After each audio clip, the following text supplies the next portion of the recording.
girl G here. Welcome back to my channel. We finally get to add 90 Day Fiance back to the roster.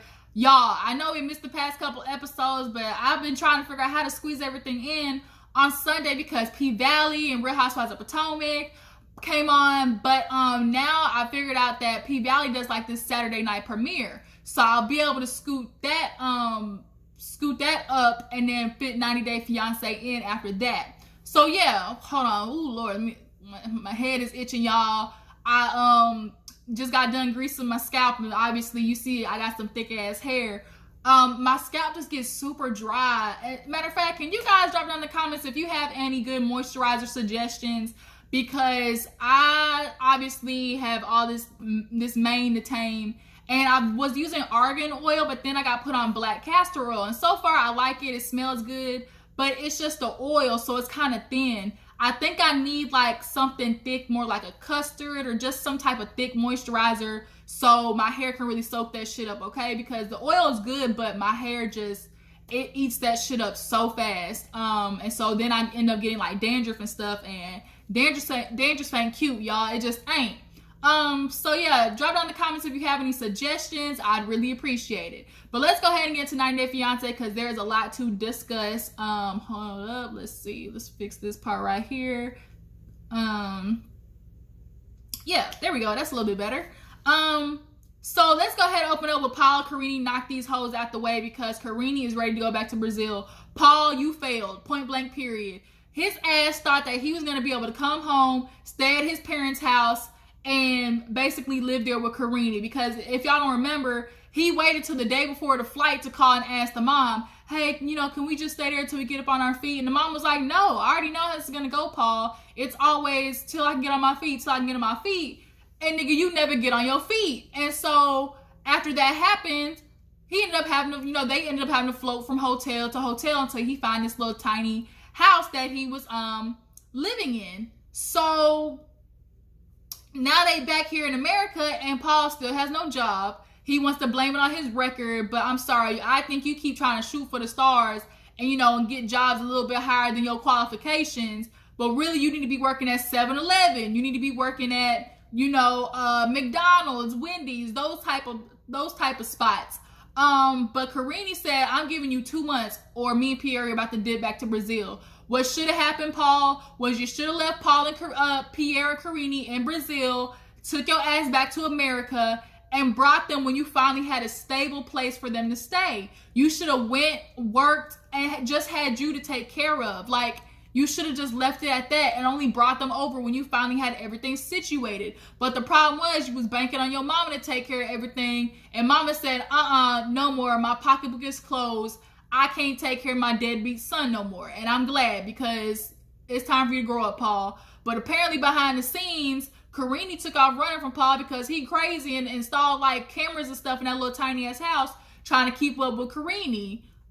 So yeah, that's how that's going. So moving on, let's go ahead and talk about Larissa and Eric. Eric-y. Now, I don't know what should be adding that end at the end, that E at the end, Eric-y. So she's over at Carmen's, right? Because she got to go back to Carmen, basically tell her how she was right, how Eric is an asshole, and was talking shit about her basically to some random girl or some ex of his. And Carmen was like, girl, I told you, like, you need to understand, like, you gotta let your insecurity stop letting you feel like you gotta get with these sorry ass men. And as much as Larissa likes to, you know, think that she's like this bad bitch, but on the inside, she's super insecure. Like, she's got all this stuff done. She wants to look beautiful, live this American life. Firstly, bitch, when you gonna take care of your kids? Because I see you spending a lot of money on that face. You said it was $10,000. That was $10,000 that could have bought you an apartment, that could have brought your kids over here. Like, Larissa, you slacking, okay? You thinking about the wrong stuff. But nonetheless, you know, her friend had to let her know, like, you a bad bitch. You can get any man you want. Just don't settle for Eric, because he's not it, and he ain't either. Am I just the only one? Do I kind of feel like Eric's a little bit, you know, I mean, there's nothing wrong with it, but just like there's a little sugar in his tank, okay? That's all I'm feeling. I'm just getting that vibe from him that he might be a little bi-curious. But when that doorbell rang, she like, you think he called the police and it was the post office? I was like, oh shit. She had a little heart attack because it's like, damn, Eric really did call the cops on her. So she ends up going back over to Eric's, can't get in because she don't have a damn key. So she walked around back and Eric was there. They go inside to talk and he basically is blaming her. Oh, this is your fault because you're digging up the past. Why'd you have to go and do that? You created this mess. And it's like, bruh, she dug up stuff that you were talking about her. You talk about her bad parenting. You talk about how bad she was in the bedroom. Larissa's asking, well, shit, if it was so bad, why you keep having sex with me? Good question. And then he was talking about, oh, I just thought Larissa would have been different with her jealousy and all the drama. Here she is doing the same thing. Eric is one of those niggas that know how to manipulate the situation and turn it on the females. Because y'all see how you really tried to make all this Larissa's fault. Yeah, Larissa went digging up the past, but that had nothing to do with the fact that you was talking dog shit about her to another woman that you knew for only, 2 hot minutes? And he called himself apologizing, but Larissa's like, no, I don't want no apology. I want to know what you said. But he was only apologizing just to get Larissa satisfied. So he finally asked, what are we doing? And she's like, what are we doing? I'm going to sleep here until tomorrow and then I'm going to leave or whatever. But she killed me when she called him a loser. Look at you. You're a loser. He said, bitch, I'm a loser, but look at where you at now. You at the loser's house. I said, damn, checkmate, bitch. He got you on that one. Like, you stuck in this loser's house sleeping there. Like, bitch, what that mean for you? I was like, damn, he got her on that one. But Larissa and Eric, Splitsville, okay? Leave them two hoes alone. So Asuelu and Karine, y'all, Asuelu's family could kick rocks and open-toed shoes. That bitch Tammy. Woo! Tammy. Look, bitch, you lucky I'm not Karine because I would have hopped across that table on your ass. But Asuelu, he finally stopped having an attitude because they ended up having to stop at the Airbnb. The kids were crying. Like, what were you really want to go drive all the way with them kids acting that way? So at the Airbnb, though, they killed me because he woke up. He told me he couldn't sleep because there was a little girl in the house. He saw a little girl's shadow. I said, not fucking with the ghosts. I believe in the spiritual world and there's good spirits and bad spirits, but I don't want to deal with no spirits, okay? I'm not going to be taking a shower, get out, and then from the goddamn fog on the mirror, I see get out written on that hole. No, I ain't taking no chances. Now, Kalani talking about she heard some voices too, so they both ready to dip out that hole. So the sister actually ends up coming to help them with the kids. And so they see like the family like on some type of square or whatever in Washington. And Asuelu's super happy, everybody hugs. But then it got awkward as fuck because the introduction with him and his mom were a little bit weird. Like the sister, Kalani and the sister were looking at each other like, bitch, you peeping this? Like, I'm not the only one crazy, right? Like, you see this shit? Like, are they lips touching? Like, something ain't right here. But Asuelu swears that's not what it was. But from our point of view, I'm sorry, it looked like I had a full-on makeout session. So they end up going to get something to eat, and Kalani's like kind of picking at him with the production, and he gets pissed off. Oh my God, you're so effing annoying. He be loving to throw that around. It's just so fucking annoying. Like, bruh, watch your mouth. So he ends up getting mad about that. So when they went to go sit down and eat, he pulled Kalani to the side and was like, you messed it up. Like, why are you doing this right now? You're making it awkward with my family. Stop doing that. And Kalani's like, I just made a joke. Like, I'm just telling you, it looked like you were making out with your mom. And he's like, we're not going to do this right now. I want to enjoy time with my family. Cool, whatever. So they go to one of those food truck, like meccas or whatever. I want to do that. I'm such a big foodie. Like, I would love to go to like a little food truck mecca and try all of them. And that's what he did. He went to each truck and was like, give me the best of the best.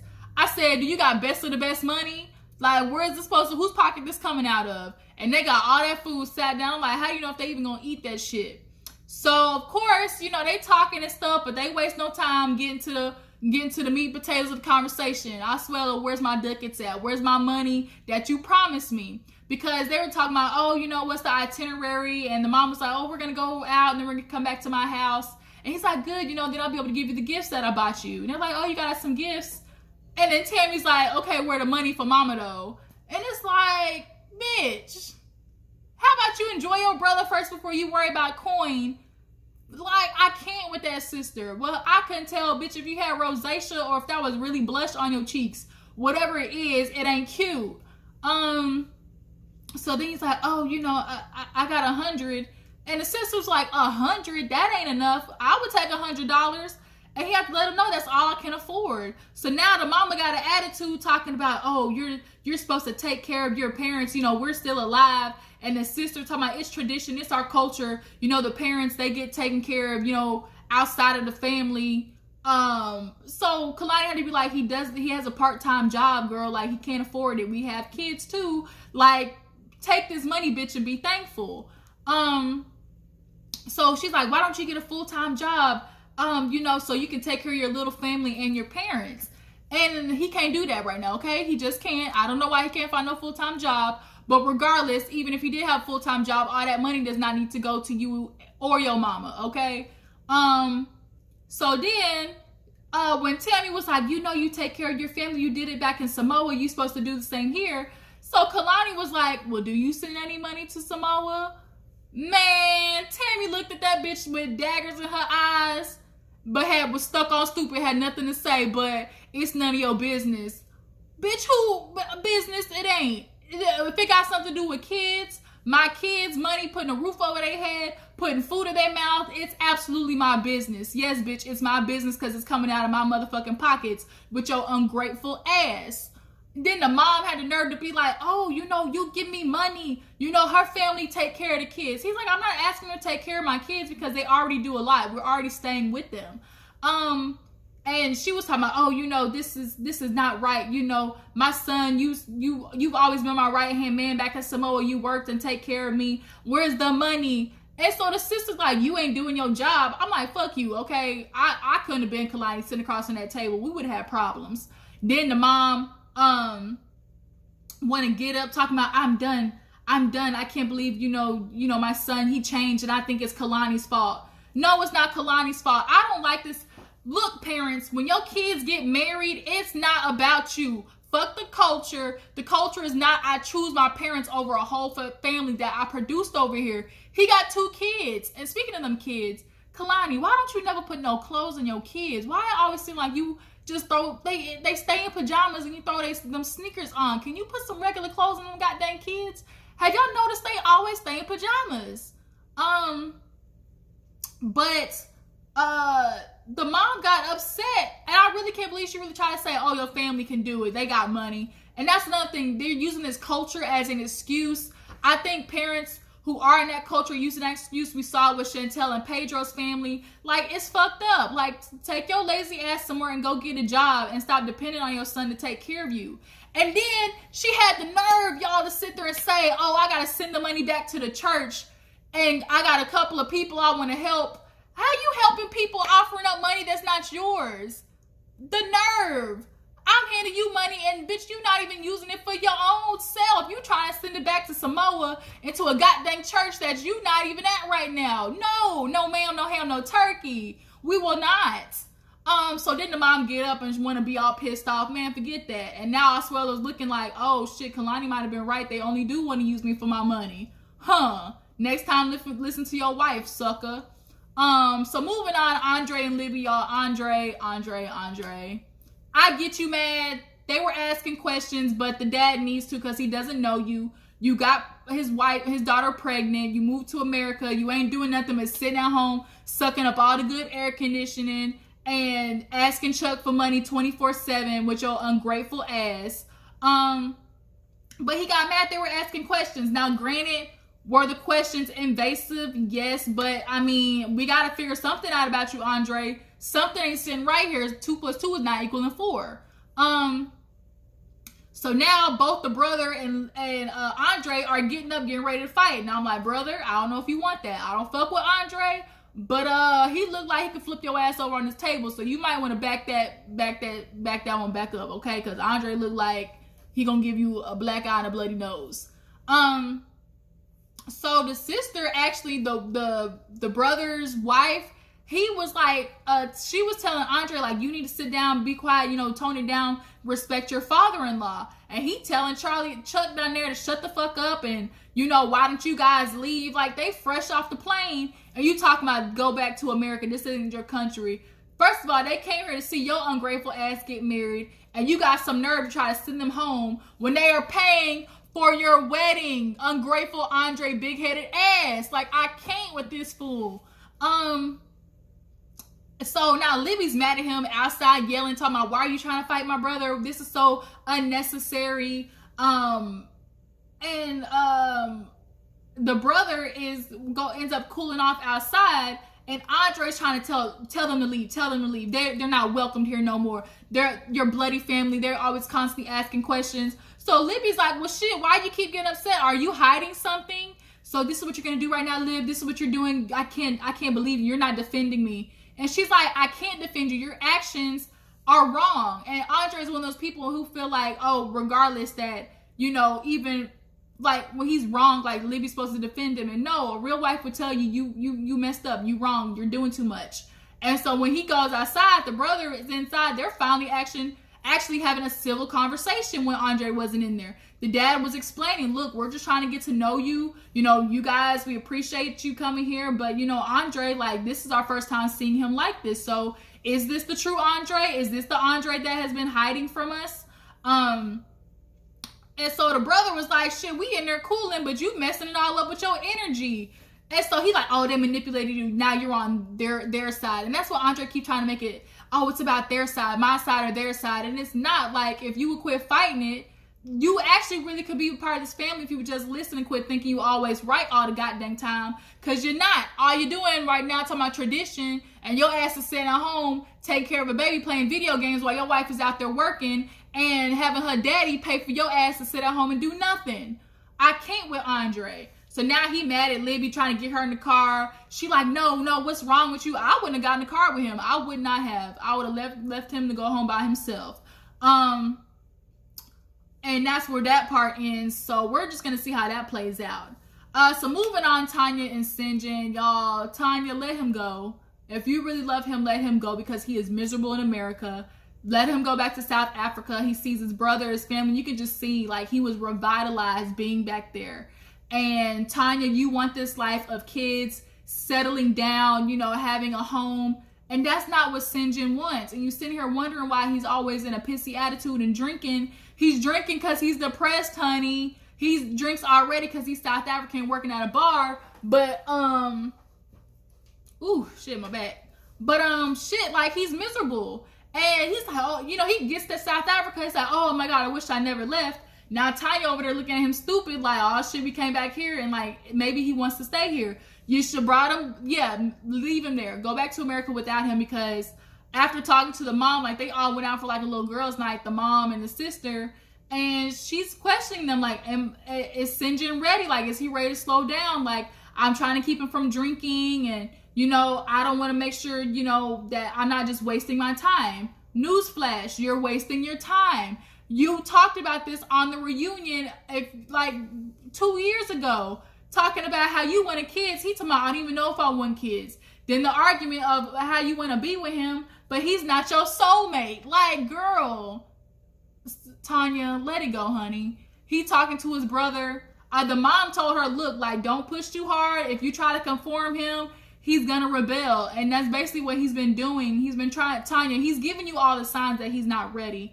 But you want so badly to force this life because I get it. You don't want to start over, but what's going to be even worse and damaging is if you have kids with this man and he becomes miserable and becomes an alcoholic because he's already heavy drinking. Like, that's going to be bad. Now it's going to affect a whole nother child.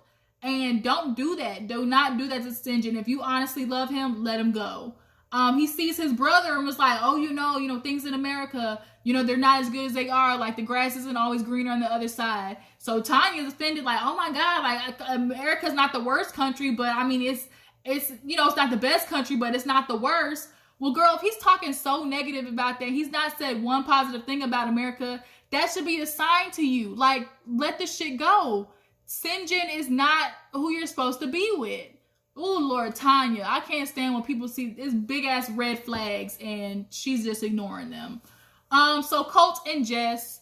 Jess found out about Vanessa and Mama, Miss Debbie, she figured out a way to weasel her way. She smiled when they're like, you knew that Jess didn't like Vanessa. She like, I said, ooh, Miss Debbie, you slick bitch, you.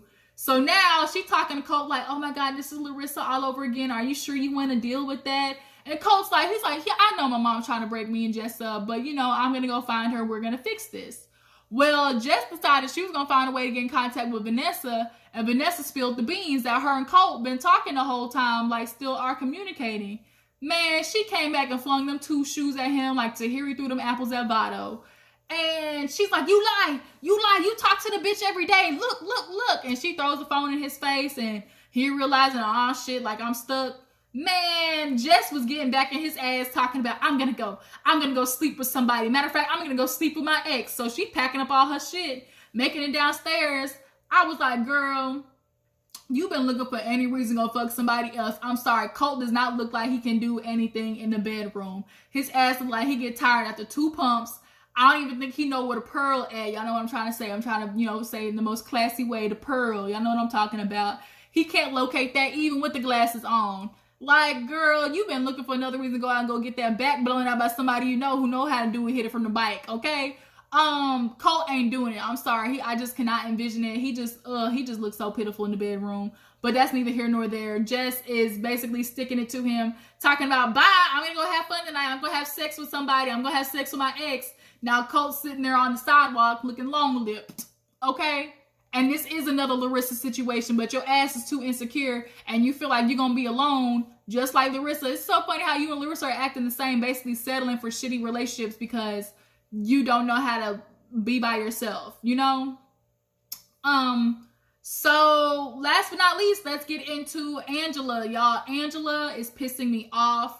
You big, burly back, lying back, built-ass bitch. How do you get with a Nigerian man and then be mad that he's trying to stick to Nigerian customs? The fuck? So they go on the boat and she's talking to him like, do you know if you want to stay with me, have kids, whatever? And he told Angela like, you know, I love you. I want to be with you. You know, it'll be okay. But in every confessional, Michael keeps talking about how he wants kids. So now I'm starting to feel like Michael, low-key, he might be trying to get to America. I think he's thinking, you know, let me just marry her. Let me just make it to America. And, you know, I can always come back to Nigeria and find another woman and get her impregnated. Don't do that, Michael. You're going to go to America and you're going to become this woman's babysitter, this woman's goddamn, you know, sex toy, and her chef. Like, because she going to be at work and you can't work for like the first year until you get your like work visa. So, nigga, you gonna be stuck at home babysitting 6 grandkids or like 5 grandkids or something like that. Stay your ass in Nigeria and leave Angela alone. And now she's mad because she's like, here you go again with your culture. It's not about your culture. He's like, Angela, this is how we do it here. Like, if I don't have the kids, you know, I want to be with you. Like, my mom, she might not give approval. She's basically like, fuck your mom's approval. Shit, get over it. Like, you're a grown man. You're like, do you want to be a Nigerian man or do you want to be, you know, married to me? And it's like, you entitled ass bitch. Like, I can't believe that that's how Angela, every time he talks about, you know, doing stuff, you know, the Nigerian way, she gets pissed off. Don't get with a Nigerian person if you don't want to do the Nigerian customs. Your fat ass don't want to cook. You don't want to clean. You want Michael to do everything. Like, you already doing the opposite of everything that he wants. You don't want to back down and be, I don't want to say submissive, but, you know, let him be the man. You don't want that to happen either. Angela, I can't with you.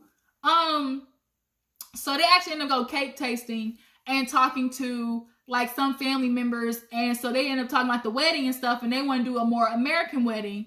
And they're kind of like, I don't know how everybody's going to feel, but I guess, you know, we can go with it. And they're like, what are you going to do after the wedding? And they're like, we're going to have, you know, consummated, have married sex. And then they were like, so then the girl was like, you know, and then have kids. So Angela's like telling like, I don't know if I can have kids, you know, and they're like, I don't know if mama's going to be able to accept that because, you know, in Nigeria, it's like get married, have babies. And, you know, Michael keeps talking about how he wants that little kid running around and stuff like that. But he's telling Angela something totally different, that he wants to be with her. And she's like, you know, will mama accept it? She's asking the family. And they were like, I don't know. Like, it's going to be hard because, you know, she had this idea of having grandkids. You know, then in Nigeria, you get to have, you know, separate women, multiple wives if one does not produce. And Angela's like, we ain't doing that side chick shit. Like, I'm not doing it. Like, I'm going to be the only one. Bitch, you 51. Quit trying to have this idea that you're going to give this man kids because you're not. You don't have no eggs left. They powdered eggs, bitch, right now. They powdered eggs.